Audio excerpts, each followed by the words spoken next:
So no, I haven't asked my father to intervene.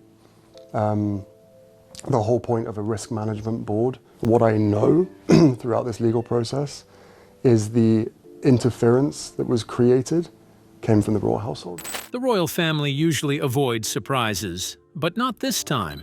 After years of drama, tension, and attention-grabbing interviews, they've just made a shocking announcement about Prince Harry and Meghan Markle. The news has shaken the palace and left even royal experts in disbelief.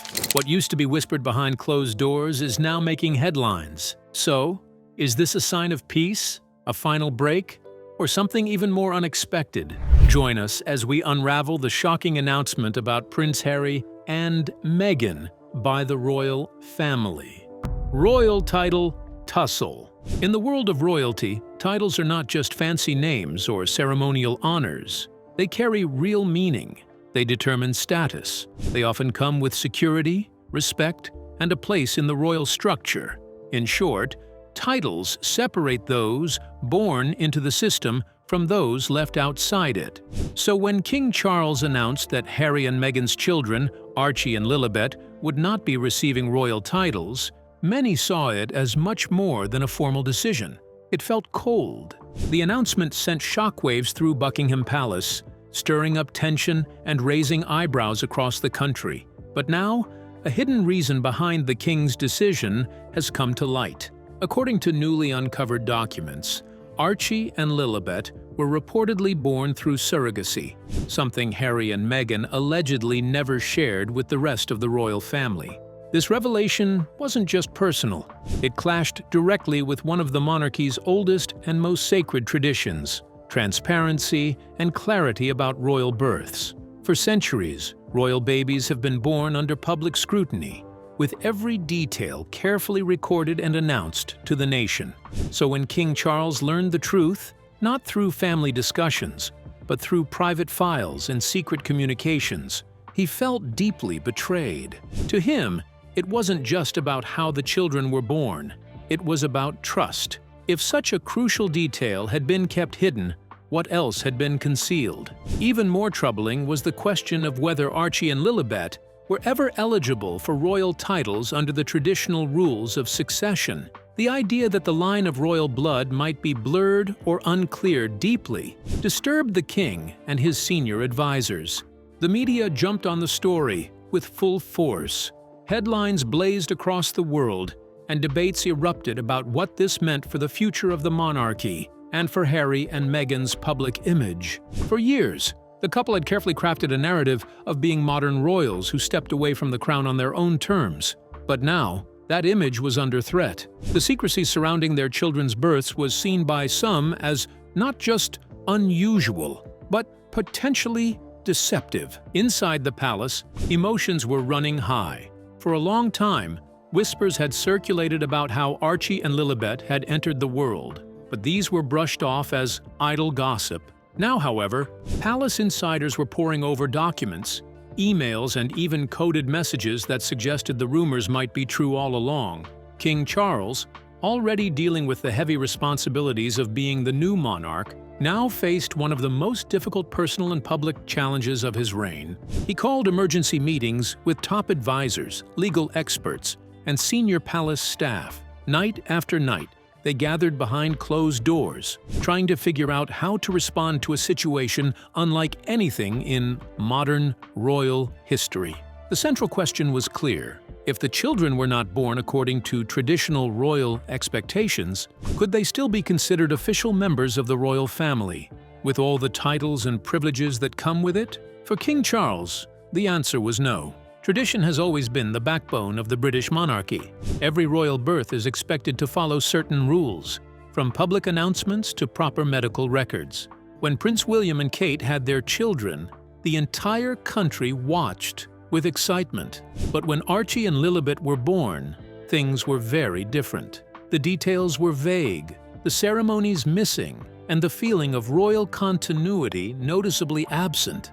However, King Charles made a hard but clear choice, allowing the children to keep their titles despite all the secrecy, and the break from royal norms would suggest the monarchy was willing to bend its rules for convenience. But removing the titles would spark criticism and reveal deep family tensions. Still, he chose the latter. He chose tradition over compromise. So, what is Harry and Meghan's response? Will they accept the decision or fight back? Let's find out. Prince Harry and Meghan reaction. For Harry and Meghan, the shocking announcement from Buckingham Palace felt like more than just a cold decision. It was personal. It wasn't only about Archie and Lilibet losing their royal titles. It was a message loud and clear. The choices they had made had serious consequences. This wasn't a pause or a temporary break from royal life. It looked like permanent exile, and what stung the most was it hinted that forgiveness might never come. The news hit them like a thunderclap in Montecito, where they had built their new life. Those close to the couple say Prince Harry was furious.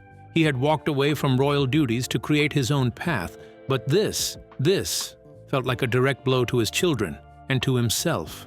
Meghan, already scarred by her painful past with the royal family, saw it as yet another betrayal, another chapter in a long story of rejection. But behind the scenes, chaos broke out. Phones rang non-stop, lawyers were called, and heated conversations flew across the Atlantic.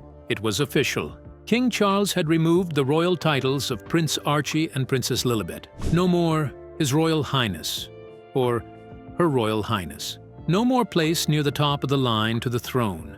No more royal perks. Just two children now seen, in the eyes of the monarchy, as ordinary. The message from the palace was harsh but clear. Blood may be thicker than water, but it doesn't always come before the crown.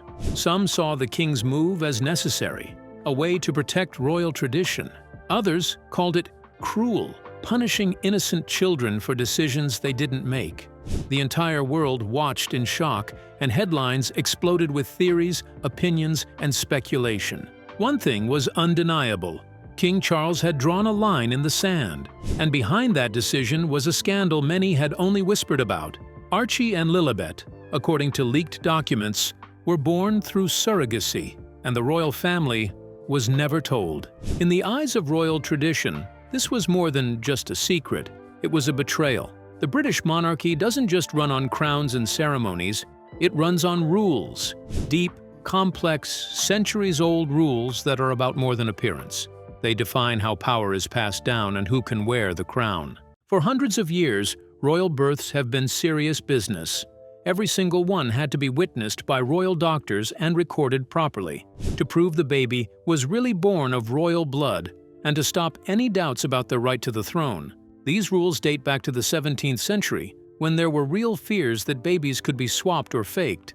But when Archie and Lilibet were born, no royal witnesses were there. No royal doctors signed off.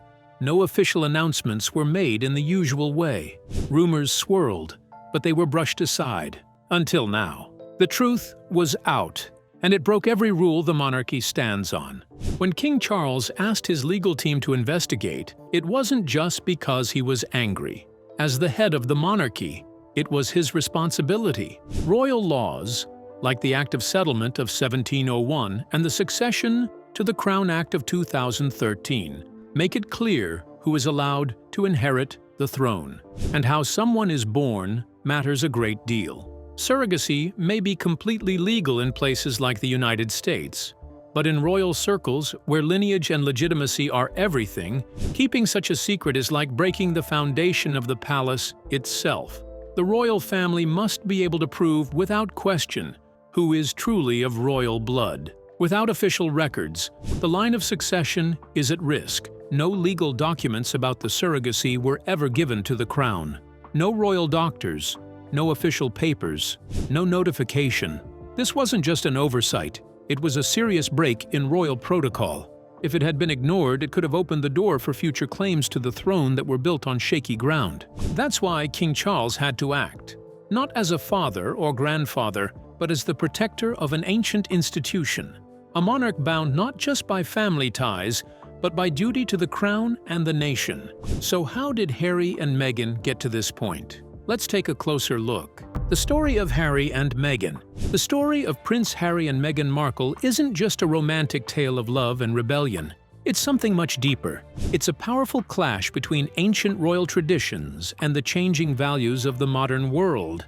It's a struggle between being loyal to the crown and wanting the freedom to live your own life. It's a battle between the duties you're born into and the freedom you choose for yourself. When Prince Harry was born in 1984, he wasn't just a royal baby. He was known as the spare, the one who would support the heir, Prince William. From the moment he came into the world, he carried the heavy expectations of the British monarchy. Even though he wasn't first in line for the throne, his life was never really his own. To do some form of therapy, or at least be able to talk more about. He was raised inside a powerful institution that demanded three things: obedience, silence, and absolute discretion. There was little room for emotion, for mistakes, or for individuality. But Harry was never completely comfortable in that world. From a young age, he felt the strange tension of royal life, the pressure to smile in public while grieving in private, to follow strict rules without ever being told why. His mother, Princess Diana, saw this. She tried her best to protect him from the harsh realities of royal life. She took him to fast food restaurants, amusement parks, and homeless shelters, places far from the polished halls of Buckingham Palace. She wanted him to know what the real world was like.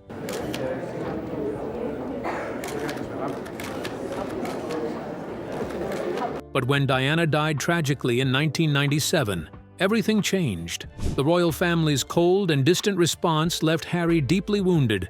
He didn't just lose his mother, he lost his sense of safety. Those emotional scars stayed with him, shaping who he became. Then came Meghan Markle. When she entered Harry's life, it wasn't just the beginning of a love story, it was the beginning of a storm. Meghan was an American actress, biracial, independent, and outspoken. At first, the public welcomed her with open arms. She seemed like a breath of fresh air, a modern addition to a very old family. But the fairy tale didn't last long. The British media turned against her with cruel headlines and thinly veiled racism.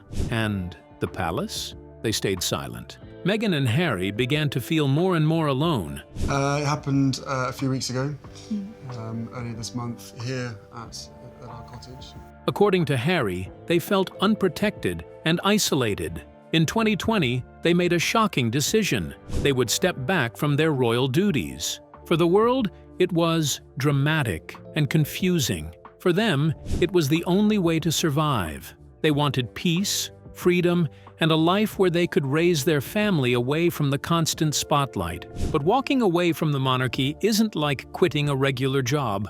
The royal institution has a long memory, and so does the king. Their children, Archie and Lilibet, may live in California, far from the palaces and pageantry, but their existence still stirs up deep questions within the royal family. Archie and Lilibet are American by birth. They play in the warm California sun. They are rarely seen by the public, and their lives are mostly private. But still, their names carry weight. They force the monarchy to face questions it has long avoided. What truly makes someone a royal? Is it bloodline, or is it how close they are to the throne? Can a child born into royalty be denied its titles and symbols simply because their parents chose a different path?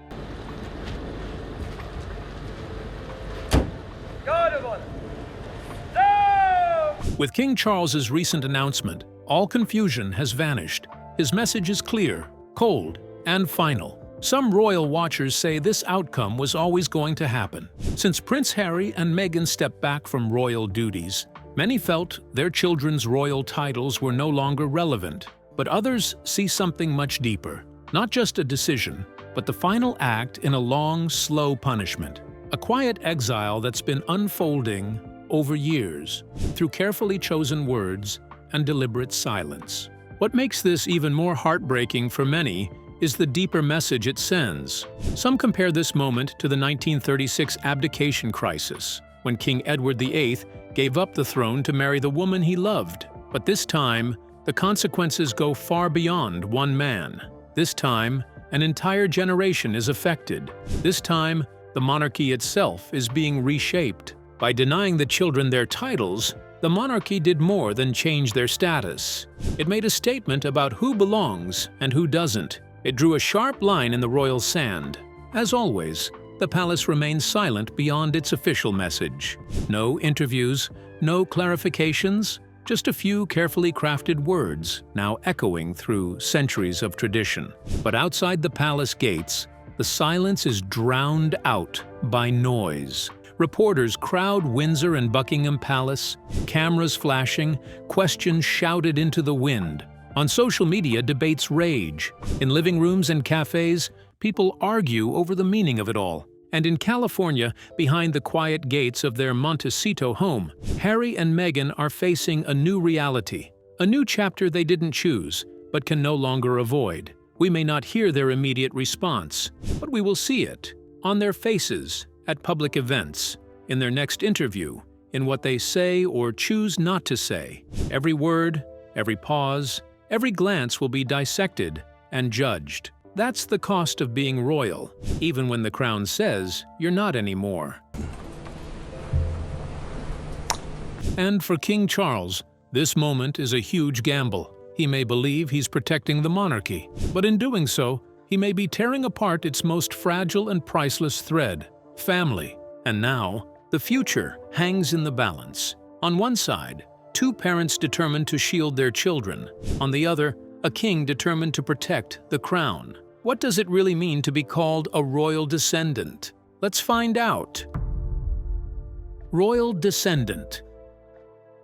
The term royal descendant is often thrown around in headlines and public debates, but very few people truly understand what it means, or how much power and meaning it holds in the world of the British monarchy. It's not just a fancy phrase or a matter of having blue blood. In the royal system, titles are far more than decorative labels. They're like keys that unlock doors. They define who belongs in the royal circle, who receives protection, and who gets to play a role in royal life, and who doesn't. Being called a royal descendant isn't just about being born into the family. If that were the only requirement, there would be no question about Archie and Lilibet. They are, after all, the grandchildren of the current king. Their father, Prince Harry, was born a prince and still holds the title of Duke of Sussex.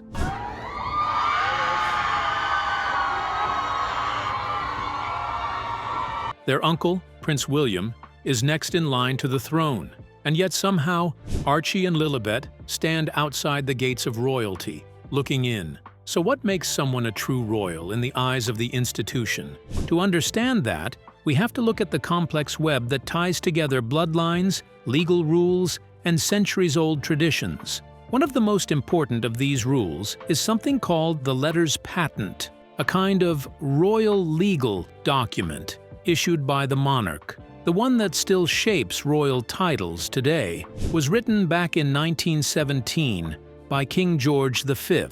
It laid out clear rules about who could call themselves prince or princess, the monarch's children, the monarch's male line grandchildren, and the eldest son of the Prince of Wales. According to that rule, both William and Harry were born as princes. It was predictable and structured, exactly what the monarchy likes. But times changed. In 2012, Queen Elizabeth II issued a new letters patent to update the old rule. She declared that all of Prince William's children, not just his eldest son, would carry the titles of prince or princess. This was seen as a progressive move, promoting gender equality within the royal family. Thanks to that change, Princess Charlotte and Prince Louis were placed on equal footing with their older brother, Prince George. But no similar change was made for Harry's future children. And when Archie was born in 2019, people immediately began to wonder if he would be a prince too. Were Harry and Meghan actually preparing Archie to hold the title of a prince? Let's find out. Archie's place in the monarchy. In the beginning, the palace told the public that Prince Harry and Meghan had decided not to give their son Archie a royal title. They said the couple wanted him to have a normal childhood, away from the pressures of royal life. But it didn't take long before that story started to fall apart. During their explosive interview with Oprah in 2021, Meghan shared a very different version of events. She revealed that the decision wasn't theirs at all. According to her, there were private conversations happening behind the scenes. Conversations about not giving Archie a title. And these talks, she said, weren't about protecting their family's privacy. They were about something much deeper and more troubling: exclusion. Meghan even pointed out that this lack of a title meant Archie would not receive official royal security. This added another serious layer to the situation, not just about tradition or symbolism, but about safety and belonging. It was a strange and uncomfortable moment in royal history. A child born to a prince, a grandchild of the future king, was suddenly floating in uncertainty. What exactly was Archie's place in the royal family? No one seemed to know. But for me, in the months since the death of my beloved Philip, I have drawn great comfort. And then, in 2022, everything shifted again. Queen Elizabeth passed away, and Charles became the new monarch by the traditional rules set out in a royal order from 1917 called the Letters Patent. Archie and his younger sister, Lilibet, automatically became grandchildren of the reigning king. That meant they should have been granted the titles of Prince and Princess, along with the formal style of His Royal Highness and Her Royal Highness. But that didn't happen.